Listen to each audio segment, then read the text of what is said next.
ayiwa Bamako cour d'appel de la kiiri jumɛn bɛ sen na ka taa Rose ni mɔgɔw ko vie chère dɔw ko poivron rose ani Rasbat Mohamed Yusuf Bathily olu ka kiiriko de bɛ sen na an y'a don fɔlɔ kɛ n'o ye ayiwa utukalo tile 10 san 2026 ayiwa kiiri kɔni a sonsorila nin yɔrɔ in na k'a sabu kɛ kumaw ma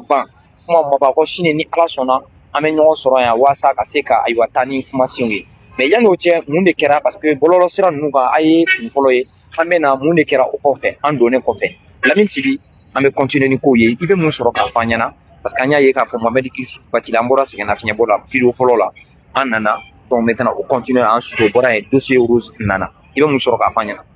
Bon, dossier Rose, a fila bɛ joué ni ɲɔgɔn na Rose ni Rasbat fila bɛ ka bɛ dossier kelen kɔnɔna la chef d'accusation kelen binnen don bɛɛ kan n'o ye bisigiya jalakiw ye parce que sariya la ni i welela o t'a yira k'a fɔ k'i y'a kɛ fo ka taa fɔ ni don min na ni juge yɛrɛ kiiritigɛlaw y'i condamné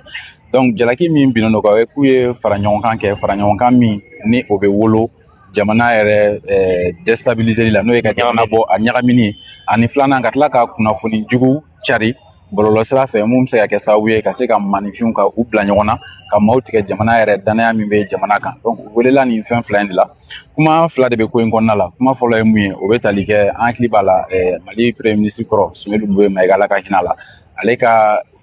tora kaso la ale fatura o kɔfɛ Rasbat ye kuma dɔw fɔ o la donc n'a fɔra ma ko simulation d'infraction parce que Rasbat y'a fɔ la ko Bube a été assassiné donc o parti taara ka na maintenant Rose ta kɛra fɛn minnu bɛ fɔ goyɔ da ka gɛlɛn tomati da ka gɛlɛn poivron da ka gɛlɛn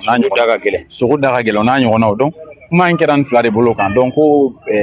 kiiritigɛlaw walima n'an bɛ se k'a fɔ parquet ka faamuya cogoya la u kɛlen n'u ka bɛnbɛn kɛ k'u bolo di ɲɔgɔn ma pour que ka se ka nin gɛlɛya jugu fila in ka o kɔni kɛ bon n'o suguya nana ɲininkaliw dɔw bɛ dayɛlɛ kiiritigɛlaw yɛrɛ fɔlɔ b'u ka ɲininkaliw boloda pour que ka se ka faamuya sɔrɔ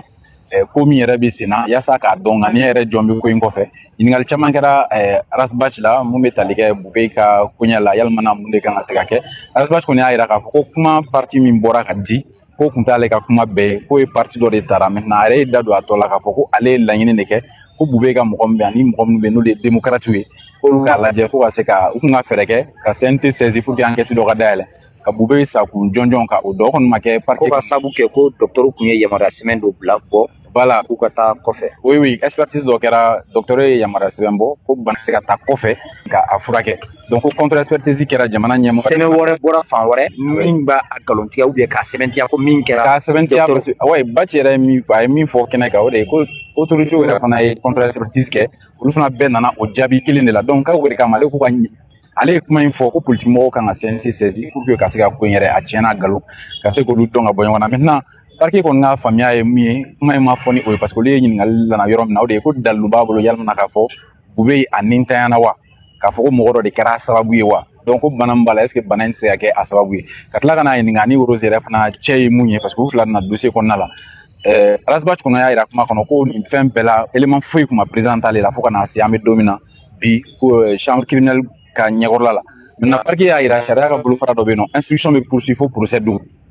instruction n'o ye sɛgɛsɛgɛli min bɛ ko kɔnɔna la dalilu dɔw bɛ yen nɔ o bɛ se ka k'i bolo i bɛ se k'olu mara fo procès don madame a bɛ se ka rejeter mun na o ye ni dalilu sɔrɔ cogo ma i n'a fɔ an y'a ye Rose fana ta la cogoya min na audio dɔw bɔra Rose ta la audio minnu bɛ yen nɔ ni a sɔrɔla waati min na a yɛrɛ bɛ bɛrɛ la donc Bathily ni a ka avocat tɔw u ye sama-samali kɛ kosɛbɛ ka jira k'a fɔ ko sariya ka sira fɛ kuma min kɛra mɔgɔ fila ni ɲɔgɔn cɛ o kuma sen tɛ se ka ta k'o kɛ dalilu ye k'a bɛ jɔ mɔgɔ kan o kɔfɛ procureur kɔni y'a jira k'a fɔ ko cour suprême ye arrêt dɔ bɔ 2023 ne hakili b'a la kosɛbɛ 2023 arrêt dɔ bɔ ko arrêt min b'a jira k'a fɔ ko n'a suguyaw nana cas dɔw la ko a bɛ se ka arrêt in ye 2023 de arrêt in ye 2023 de n yɛrɛ tun y'a noté mais a bɛɛ tɛ n kunkolo la 2023 donc ko o kɔnɔna la k'a ɲɔgɔn dɔ kɛra ko dalilu minɛna maintenant juge kɔni y'a jira k'a fɔ cour suprême mɔgɔ ko cour d'appel mɔgɔ ko o t'a la u jɛna o dossier kan donc ɲininkali nana kɛ Rose la a ka vie chère in ko yalima ŋaniya jɔn bɛ Rose ka vie chère kɔfɛ Rose bɛ ka vie chère kɛ ka sanga mun de ma Rose y'a jira k'a fɔ k'ale kɔni association de b'ale bolo ko mun ye sigida ɲɛta ye donc ale bɛ baara fɛn fɛn kɛ ale ka faamu na ale ka association b'a yamaruya ka se k'o baara bɛɛ lajɛlen lawaleya ka na ni nɔgɔya cogo min na procureur kɔni y'a jira k'a fɔ ko mais ko dalilu jɔn bɛ yen k'a ka sɛbɛnfura la k'a jira k'a fɔ vie chère ko b'a ka kɛlɛ kɔnɔna la donc u ye kumaw sama o nɔfɛ kosɛbɛ ɲininkali fana nana k'a la est ce que ŋaniya wɛrɛ tun t'a ka ko in kɔfɛ wa est ce que ŋaniya tun tɛ pour que ka fanga bɔ ka bin est ce que fɛn wɛrɛ caman parce que u y'o fɔ ka da mun kan ko Rasbat ni Rose ye ɲɔgɔn dɔn cogo ye Rasbat ko k'ale ye Rose dɔn le 6 allait à élément le 23 à reçoit plateau. Le 6 mars 2022. Voilà, allait à élément le 23 à reçoit plateau. À kera sungalo nyekoro. Olga langini tu yumwe ga jamana nyemoko labo kalama. Gelea ko min be no fɛnw sɔngɔ ko kunda ko donc olu ta alerte de maintenant kiri sigila mɔgɔ kɛrɛnkɛrɛnnen la parquet ka mɔgɔ ani contentieux de l'état olu kɔni y'a miiri k'a fɔ non a kun kun to yen ani a tun ye ka se ka jamana kɔnɔdenw la futunu ka u bila u la ɲininkali est ce que u fila bɛ ɲɔgɔn kalama ni nin tɛ u kɔni fila bɛ y'a yira k'a fɔ ni nin weleli kɔni tɛ le 6 le 23 le 6 ka na 23 ani dɔ in kɛra avril la le 4 avril je pense bien donc n'o tɛ ko u ma deli ka ɲɔgɔn ye yan'o cɛ u ma deli ka ɲɔgɔn ye o fana kɔfɛ maintenant ko kɔni bilara o la Rose ka ɲininkali banna juge fɛ a banna parquet fɛ contentieux y'a ka ɲininkali kɛ ko contentieux ye cakɛda de ye cakɛda dɔ a bɛ fɔ ko direction de contentieux de l'état jamana ka koɲɛ mana balan yɔrɔ o yɔrɔ walima mɔgɔ dɔ bɛ yen nɔ jamana ye bingani dɔ k'i kan i bɛ se ka taa fɔ mɔgɔ min ɲɛna ou bien ni mɔgɔ dɔ ye ko dɔ kɛ jamana la misalila ka déstabilisation hakilina ta ou bien ka na ni hakilina mun bɛ jamana ɲɛmɔgɔ lagosi contentieux de bɛ yen nɔ ka n'o défend misalila général Assimi Goïta tɛ se ka bɔ Kati ou bien Kuluba ka na cour d'appel kɔnɔ yan nɔ donc olu bɛ yen nɔ ka Assimi nɔlabila jamana tɔgɔ la olu de bɛ wele nin ye misala yɛrɛ contentieux de l'état misaliya non misaliya kiri yɛrɛ bolo kan ni a fɔra sa ko dɔ ye jamana ɲɛma neni jamana ɲɛmɔgɔ tɛna ka ci bila mɔgɔ miliyɔn 20 ni kɔ de ni ka baloko b'e bolo mɔgɔ miliyɔn 20 ni kɔ ka lakanako b'e bolo ka kɛnɛyako b'e bolo ka kalanko b'e bolo n'a fɔra k'e o ci bɛɛ bila ko ka n'i jɔ mɔgɔ kunkuruni kelen donc jamana bɛ jamana ɲɛmɔgɔ protéger o de kama contentieux sigilen don pour que ka jamana ka hakɛ ɲini kiiriw kɔnɔna la kiiri minnu kɔnɔ ni jamana ka faamu na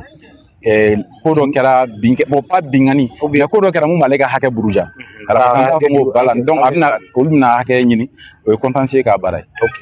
Lamine an b'i fo mais a sonsoro la bɛ sini mun de bɛ kɛ sini baara bɛna daminɛ ni mun ye o ye Rokia Dunbiya Tata Rose ale bɛna jɔ baara la kokura a bɛ daminɛ n'ale ta de donc n'o kɛra avocat saba min bɛ bolo maître Diawo maître Bachilane maître Traoré olu bɛna ka na contre interrogatoire kɛ parce que fɔlɔ min kɛra parquet fɛ o ye parquet ye ɲininkali minnu kɛ pour que ka a ɲini ka dalilu dɔ ɲini mun bɛ se ka jɔ Rose kan k'a fɔ ko tiɲɛ yɛrɛ la ŋaniya wɛrɛ tun b'a ka vie chère kɛlɛ kɔfɛ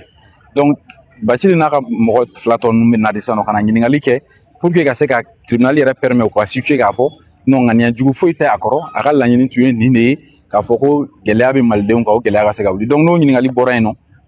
don bɛna kɛ mun kɔnɔna la o bɛna tali kɛ sisan nɔ plaidoirie ye laɲini parquet b'a ka laɲini kɛ ale bɛ se ka wuli k'a fɔ kuma minnu mɛnna bon ne bolo an kan ka nɛgɛ comme bɛn ta la parquet kun y'a ɲini ko ka san 10 di donc ale bɛna k'a ka laɲini kɛ dalilu min b'a bolo k'olu fara a kan k'a ka laɲini kɛ maintenant kuma fana bɛ di avocat fana ma soit mɔgɔ kelen bɛ plaider u bɛɛ tɔgɔ la soit u saba bɛɛ bɛ plaidoirie fana kɛ k'a jira k'a fɔ ko non min jalaki binnen olu ka mɔgɔ k'u bɛna fara ɲɔgɔn kan ka kojugu wale dɔ kɛ walima ka fara ɲɔgɔn kan walima ka nkalon tigɛ bɔlɔlɔ sira fɛ sɔngɔko la parce que parquet ko ten tɔ non sɔngɔ tɛ nin ye sɔngɔ ye nin de jamana ɲɛmɔgɔ ye nin de fɔ Rose b'a fɔ ko sugu la k'a bɛ nin prix de la donc olu fana bɛna ka na jira k'a fɔ ko Rose ŋaniya jugu t'a la a ye mun fɔ nkalon tigɛla tɛ a ma nkalon tigɛ Arasbach fana ma kɛ nkalon kɔkɔrɔ donbaga ye ka don jamana kɔnɔdenw yɛrɛ kunkolo kɔnɔna la donc n'o fila kɔni kɛra n b'a dɔn sini ta n tɛ ala ka gundo kɔnɔ mais n ma d'a la k'a fɔ ko sini ko jaabi bɛ bɔ donc n'o kɛra n'u bɛɛ lamɛnna bɛɛ bɛ taa so donc voilà délibéré bɛ boloda k'a fɔ ko verdict ye nin don ye n'o ye jaabi ok a faamuyana maliyɛnw ayiwa nin kun ye bɔlɔlɔ sira mun ye n'o ye Mali Actu ni ayiwa fɛn bɛɛ ta Live Media ni media wɛrɛw bɛ fɔ Fama oui ça va an tilenna bi a kan bɛn sini a y'a sɔrɔ media bɛ na waasa a ka se ka